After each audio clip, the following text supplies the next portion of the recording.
Azeridə artıq 3-cü ildir ki, matematik və geometri müəllimi olaraq fəaliyyət göstərirəm. Bakalavr təhsilimi Pedaqoji Universitetdə riyaziyyat ixtisası üzrə, magistr təhsilimi isə təlim və tədrisin təşkili və metodikası üzrə almışam. Dərslərimdə əsas məqsəd şagirdlərin balanslı şəkildə iştirakını təmin etməkdir. Buna həm zəif, həm də çalışqan şagirdlərin hamısının dərsdə aktiv iştirak etməsi aiddir. Dərs izahlarından sonra misalların həllərində daha çox şagird yönümlü olmağa üstünlük verirəm. Məsələn, buna da şagirdlərin digər yoldaşlarına misalların izah etməsi ilə deyərdim ki, nail oluruq. Çünki düşünürəm ki, şagirdlər əgər bir şeyi yaxşı anlayırsa, onu ən yaxşı halda izah etdikdə öyrənə bilirlər. Bu, həm də onların şəxsi inkişafına daha çox dəstək olur.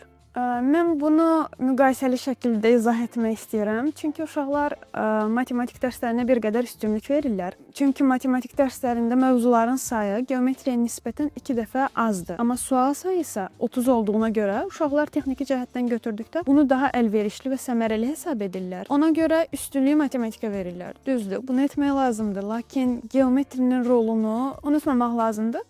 Çünki düşünürəm ki, geometri şagirdlərdən daha çox yaradıcı düşünməni tələb edir matematikə nisbətən. Hardan xətt çəkək, hardan üçgəni tamamlayaq və s. kimi fərqli həll yolları onların məntiqi təfəkkürünü inkişaf etdirir. Və bu da nəinki geometridə, həm matematikdə, həm də IQ-da bizim köməyimizə çatır. Nəticə etibarilə yüksək nəticə əldə etmək istəyən şagirdlər həm IQ, həm geometri, həm də matematik dərslərini diqqətdə saxlamalıdırlar. Məni digərlərindən fərqləndirən bir gənc müəllim olaraq, bu periodu yeni keçmiş biri olaraq şagirdlərlə aramda empati hissinin daha yüksək olmasıdır və onların nə hiss etdiyini, nə istədiyini daha yaxşı başa düşürəm. Hazırda da öyrənməyə davam edirəm və öyrətməyi çox sevirəm. Azərbaycanı seçməkdə əsas səbəb bütün xidmətlərin hamısının eyni mərkəzdə toplaşmasıdır. Buna həm tədris prosesi olsun, həm sənədləşmə, həm psixoloji xidmət.